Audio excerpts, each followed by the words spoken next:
Hello मेरे प्यारे बच्चों, आज हम लोग पढ़ने जा रहे हैं यूक्लिड की ज्यामिति। तो सबसे पहले आप लोगों के मन में ये सवाल होगा कि हम लोग यूक्लिड की ज्योमेट्री क्यों पढ़ेंगे। यानी मेरा सवाल होगा यूक्लिड की ज्यामिति पढ़ना क्यों जरूरी है। फिर आगे इसी वीडियो में हम देखेंगे यूक्लिड के क्या अभिगृहित है, एक्जियोम्स है और यूक्लिड की क्या अभिधारणाएं हैं, उसकी भी चर्चा करेंगे। तो सबसे पहले हम लोग देखते हैं यूक्लिड की जो ज्यामिति है इसको पढ़ना क्यों जरूरी है। ज्यामिति जिसे हम लोग ज्योमेट्री कहते हैं, ज्योमेट्री जिसे हम लोग जियो प्लस मैट्रोन कहते हैं। जियो मतलब भूमि, मैट्रोन मतलब मापन, जिसे हम भूमि का मापन कहते हैं। भूमि मापन कितनी आवश्यक है हमारे जीवन में, हमारे दैनिक जीवन में, ये सब हम लोग जानते हैं। जैसा कि एक सिचुएशन रहता है कि माने हम ए पॉइंट पर है, हमको बी पॉइंट आना है, तो हमारे पास दो रास्ते हैं कि हम ए पॉइंट से सी पॉइंट गए और सी पॉइंट से फिर बी पॉइंट आए। यानी हम ए से बी पॉइंट आए लेकिन पहले सी गए फिर बी आए। एक दूसरा कोई रहेंगे ए से सीधे बी पॉइंट तक आ गए। यानी हमारे पास दो रास्ता, ए से सी फिर सी से बी, और दूसरा ए से सीधे बी। यहाँ पे आप पाएंगे ए से सीधे बी की दूरी कम होगी, ए से सी फिर सी से बी में अधिक दूरी होगी और अधिक समय भी लगेगा। ये आप कैसे बता पाए? ये आप बता पाए ज्योमेट्री के मदद से। यानी कि कौन से रास्ते से, कौन से पथ से आपको न्यूनतम दूरी होगी और कौन से पथ से, कौन से रास्ते से आपको अधिकतम दूरी होगी, ये ज्योमेट्री की मदद से आप पता लगा लेते हैं। यानी कि हमारा ज्योमेट्री पढ़ना काफ़ी इम्पॉर्टेंट है, क्योंकि यह हमारे दैनिक जीवन में भी काफ़ी महत्वपूर्ण है। तो ज्यामिति गुण से हम न्यूनतम दूरी को जान पाते हैं। ज्यामिति गुण से हम क्या जान पाते हैं? न्यूनतम दूरी को जान पाते हैं। आज हम लोग दोस्तों पढ़ेंगे यूक्लिड की ज्योमेट्री। यूक्लिड की ज्योमेट्री जो है, ये यूक्लिड के कुछ सर्वमान्य तथ्य हैं। असल में यूक्लिड की जो ज्योमेट्री है उसमें कुछ सर्वमान्य माने कि सभी लोग उसको मान्यता देते हैं, सभी लोग उस सिद्धांत को मानते हैं, उस तथ्य को मानते हैं, इसलिए सर्वमान्य माने सभी के लिए मान्य, सभी लोग उसको मान्यता देते हैं। कुछ सर्वमान्य तथ्य दिए हैं जो पूरे गणित में सत्य माने जाते हैं। यानी यूक्लिड ने अपने यूक्लिड ज्योमेट्री में कुछ ऐसे सिद्धांत दिए हैं, कुछ ऐसे थ्योरीज दिए हैं जो थ्योरीज और सिद्धांत पूरे गणित में सर्वमान्य है। किसी ने उस पर कोई ऑब्जेक्शन नहीं लगाया कि इन्हें हम सिद्ध करने की कोई जरूरत नहीं पड़ती है। यानी कि ये जो सर्वमान्य तथ्य दिए हैं इसको एडिशनली हमको प्रूफ करने की जरूरत नहीं पड़ती है। तो सबसे पहले हम लोग देखेंगे यूक्लिड ने क्या अभिगृहित दिए, फिर हम लोग पढ़ेंगे यूक्लिड ने क्या अभिधारणाएं दिए हैं। चलिए एक एक करके हम लोग पढ़ते हैं। ये हम लोग सबसे पहले यूक्लिड की ज्योमेट्री में यूक्लिड के अभिगृहित एक्जियोम्स को देखते हैं। इसका पहला अभिगृहित है एक्जियोम्स है, यानी सर्वमान्य गणित में, पूरे गणित में सर्वमान्य तथ्य है, ऑलरेडी प्रूफ है, इसको प्रूफ करने की जरूरत नहीं होती है, सारे लोग इससे सहमत होते हैं। वो क्या है अभिगृहित, आइए देखते हैं। पहला है वे वस्तुएं जो एक ही वस्तु के बराबर हो, वे वस्तुएं जो एक ही वस्तु के बराबर हो एक दूसरे के बराबर होती है। यहाँ लैंग्वेज से नहीं समझ में आ रहा, आइए एक एग्जाम्पल के थ्रू देखते हैं। जैसे मान लीजिए एक वस्तु ए है जो बी के बराबर है, एक और वस्तु है सी जो बी के बराबर है। यानी यहाँ ए और सी एक ही वस्तु बी के बराबर है। वे वस्तुएं जो एक ही वस्तु के बराबर हो, तो वे वस्तुएं हैं ए और सी जो एक ही वस्तु बी के दोनों बराबर है। तो ये वस्तुएं आपस में क्या होगी? बराबर होगी। यानी ए और सी भी आपस में क्या हो जाएगी? बराबर हो जाएगी। जब दो अलग अलग वस्तुएं एक ही वस्तु के बराबर हो तो वो दोनों अलग अलग जो वस्तुएं हैं वो आपस में क्या होती है? बराबर होती है। ये सब हम जानते हैं। ए भी बी के बराबर है, सी भी बी के बराबर है, यानी ए और सी बराबर होगा। अक्सर हम लोग गणित में इस थ्योरी को यूज करते हैं, हम लोग जानते नहीं हैं। ये यूक्लिड के अभिगृहित है, सर्वमान्य तथ्य है, एक्जियोम्स है। आइए दूसरा एक्जियोम्स देखते हैं। यदि बराबरों में बराबर जोड़ा जाए तो पूर्ण भी बराबर होगा। यहाँ शायद हमको भाषा में नहीं समझ में आ रहा है कि बराबर में बराबर जोड़ेंगे तो पूर्ण बराबर होगा, या क्या बराबर बराबर कर रहा है। आइए उसे देखते हैं। जैसे दो चीजें मान लीजिए बराबर है, एक्स और वाई बराबर है, यहाँ बराबर है, इन दो बराबरों में हम बराबर बराबर चीज जोड़ेंगे। यानी x और y बराबर है, x के इस साइड में भी हम अगर a जोड़े, बराबर के उस साइड भी a जोड़े, तो दोनों चीज बराबर था, दोनों तरफ समान समान चीज जोड़ेंगे, बराबर बराबर चीज जोड़ेंगे, तो अब भी क्या होगा, बराबर होगा।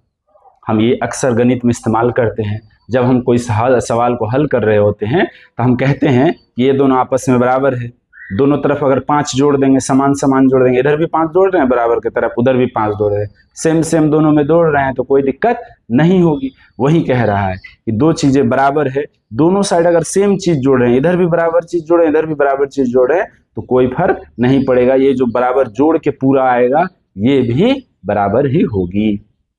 तीसरा देखते हैं, यदि बराबरों में से बराबर घटाया जाए तो शेषफल भी बराबर होगा। यानी x और y मान लीजिए दोनों बराबर है, इस दोनों में समान समान चीज यानी बराबर बराबर चीज घटाए, x में भी हम बराबर चीज b घटा रहे, y में भी इधर भी b घटा रहे।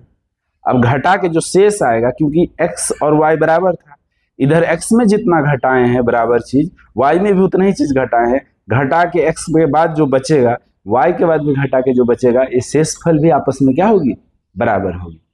अगला है, वे वस्तुएं जो परस्पर संपाती होती है। संपाती मतलब एक उसके ऊपर पूरी तरीके से वो फिट बैठा हुआ है, तो वे वस्तुएं जो परस्पर संपाती होते हैं एक दूसरे के बराबर होती है।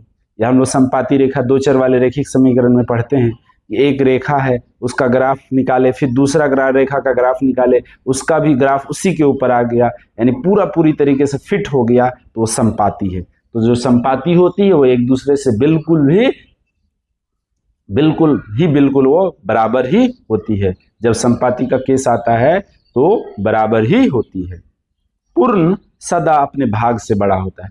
कोई भी चीज पूरा है, मान लीजिए में से हम इसका एक छोटा सा हिस्सा निकालेंगे, मान लीजिए इतना हम हिस्सा काट के निकाल लिए, इस हिस्से को काट के हम दिखाएंगे। अब यहाँ पे एक रोटी का टुकड़ा था, अब इसका हम एक छोटा सा हिस्सा यहाँ निकाल लिए। अब ये जो हिस्सा है, ये जो टुकड़ा है, ये जो पूर्ण है, ये पूर्ण भाग यानी पूरा भाग है, पूरा टुकड़ा इस हिस्से से क्या होगा, बड़ा होगा। वही कह रहा है पूर्ण सदा अपने भाग से बड़ा होता है। ये पूरा का पूर्ण रोटी था, इसका एक छोटा सा हिस्सा यहाँ निकाल दिए, तो ये जो पूर्ण भाग है, पूरा हिस्सा है, ये पूरा जो भाग है ये अपने हिस्से से क्या होगा, बड़ा होगा। आइए अब हम यूक्लिड के अभिगृहित के बाद अब हम लोग यूक्लिड के 5 अभिधारणाएं यानी पोस्टुलेट को देखते हैं। यूक्लिड के 5 अभिधारणाएं क्या हैं, आइए उससे देखते हैं। सबसे पहला अभिधारणा है, एक बिंदु से दूसरे बिंदु तक एक सीधी रेखा खींची जा सकती है। जैसे यहाँ एक बिंदु है, यहाँ एक बिंदु है, इससे सिर्फ और सिर्फ एक सीधी रेखा खींची जा सकती है। इस बिंदु से इस बिंदु तक तो कई ऐसे घुमावदार कर्व बनाया जा सकता है, कई रास्ता हो सकता है जिससे आ सकते हैं, लेकिन सीधी सिर्फ एक रेखाएं खींची जा सकती है। यानी एक बिंदु से दूसरे दिए बिंदु तक एक सीधी रेखाएं खींची जा सकती है। यह यूक्लिड का पहला अभिधारणा है। यूक्लिड का दूसरा अभिधारणा है, एक शांत रेखा को अनंत तक बढ़ाया जा सकता है। यानी एक रेखा है, शांत है, उसको इस साइड भी अनंत, दाएं साइड भी, बाएं साइड में भी अनंत तक बढ़ाई जा सकती है। चूंकि यह रेखा है तो हम जानते हैं यह अनंत तक बढ़ाई जा सकती है। अगला है, किसी भी केंद्र और त्रिज्या से एक वृत्त बनाया जा सकता है। यानी आपको एक केंद्र दे दिया गया, एक त्रिज्या दे दिया गया, जैसे ही आपको त्रिज्या और केंद्र पता चला, इतने ही त्रिज्या पे आप बिंदुओं का एक पथ ले लीजिएगा और उस पथ को ही हम क्या कर लेंगे, एक वृत्त बन गया। यानी केंद्र और त्रिज्या पता होने से इससे थोड़ा सा बड़ा त्रिज्या देगा, यानी केंद्र और बड़ा त्रिज्या पता चला, एक बड़ा वृत्त बना दीजिएगा। इससे छोटा मान लीजिए केंद्र, इससे छोटा त्रिज्या देगा, एक छोटा सा वृत्त बना के दे दीजिएगा। यानी आपको केंद्र और त्रिज्या पता चल जाए तो आप एक वृत्त बना सकते हैं। ये यूक्लिड के क्या हैं, अभिधारणाएं हैं, पोस्टुलेट्स हैं। अगला है, सभी समकोण एक दूसरे समकोण के बराबर होता है। आप जानते हैं एक समकोण का मान 90 डिग्री होता है, चाहे वो त्रिभुज में 90 डिग्री हो या चाहे वो चतुर्भुज में 90 डिग्री हो। यहाँ पे त्रिभुज में अगर 90 डिग्री है तो उसको समकोण कहेंगे, चतुर्भुज में 90 डिग्री है तो उसे भी समकोण कहेंगे। चाहे वो त्रिभुज का 90 डिग्री हो समकोण हो, चाहे वो चतुर्भुज का 90 डिग्री हो समकोण हो, वो बराबर होंगे। 90 डिग्री चाहे त्रिभुज का हो चाहे चतुर्भुज का हो, कहीं पे भी हो 90 डिग्री ही होता है। यानी सभी समकोण एक दूसरे के बराबर होता है, वो समकोण कहीं भी हो। समकोण का मतलब ही होता है 90 डिग्री, वो कहीं पे भी हो बराबर होगी। एक अंतिम कंडीशन है, जब जो दो सीधी रेखाएं, जब इसका लैंग्वेज मैं नहीं लिखा हूं, ये लैंग्वेज बहुत लंबी है, आप चाहे तो देख सकते हैं। शायद लैंग्वेज से हमको ज़्यादा समझ में नहीं आता है, चित्र से शायद हम लोग को ज़्यादा समझ में आता है, इसलिए मैं चित्र का सहारा ले रहा हूँ। जब दो सीधी रेखाएं, एक सीधी रेखा है, एक टेढ़ा मेढ़ा तो रेखा नहीं है, भले ये दिख रहा हो हमको टेढ़ा, लेकिन ये अपने आप में एक सीधी रेखा है खुद में, ये अपने आप में एक सीधी रेखा है। एक अपने आप में और एक सीधी रेखाएं आई जो इन दोनों को काट दी। अब काट दी तो इस रेखा के इस साइड यहाँ पे और यहाँ पे दो कोण बन रहा है, इस रेखा के इधर बाएं साइड में यहाँ पे कोण बन रहा है। जिधर यह दो समकोण से कम बन रहा है, जैसे हमको दिख रहा है कि इस साइड बड़ा कोण बन रहा है, इस साइड बड़ा कोण बन रहा है, तो अगर इधर ये वाला मिला के 360 डिग्री, क्योंकि एक रेखा पर है तो ये दोनों मिला के 180 होगा, एक रेखा है तो इन दोनों मिला के 180 होगा, यानी 360 होगा। 360 में हम जानते हैं ये दोनों हमको बड़ा दिख रहा है, यानी 180 से ज्यादा, आधा से ज्यादा ये होगा, इधर वाला कोण 180 से कम यानी आधा से कम होगा, तो इधर आधा से कम होगा, तो कह रहा है आधा से कम मतलब 180 से कम, 180 से कम मतलब 180 होता है दो समकोण, यानी दो समकोण से कम। यदि दो समकोण का कम हो तो जिधर दो समकोण से कम होगा उसको अनिश्चित रूप से बढ़ाने पर, यानी इसको हम अनिश्चित रूप से बढ़ाएंगे तो ये कहीं ना कहीं जाकर आपस में क्या हो जाएगी, मिल जाएगी। ये पांचवा अभिधारणा है, यानी यूक्लिड की हम लोग 5 अभिधारणाएं पोस्टुलेट को पढ़े। पहला है एक बिंदु से दूसरे बिंदु तक आपको अगर सीधा सीधा जाना है तो एक ही रास्ता होगा। दूसरा कह रहा है एक अगर शांत रेखा है, शांत है लेकिन रेखा है तो उसको हम अनंत तक दोनों तरफ बढ़ाया जा सकता है, उसको बढ़ा सकते हैं।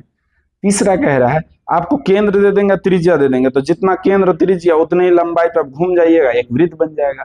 यानी केंद्र और त्रिज्या आपको मिल जाए तो आप वृत्त बना सकते हैं, तीसरा कह रहा है। चौथा है सभी समकोण एक दूसरे के बराबर होते हैं। सभी समकोण यानी कहीं पे भी समकोण यानी 90 डिग्री हो तो सब आपस में बराबर होते। और अंतिम हम लोग देखिए, जब दो सीधी रेखाओं को तीसरी सीधा रेखा काटती है तो जिधर दो समकोण से बड़ा है उधर नहीं, जिधर दो समकोण से कम है इसको अनिश्चित रूप से आगे बढ़ाने पर ये कहीं ना कहीं आगे जाकर मिल जाएगी। इस प्रकार यूक्लिड ने कुछ सर्वमान्य तथ्य दिए हैं जिसे हम लोग इस वीडियो में डिस्कस किए हैं।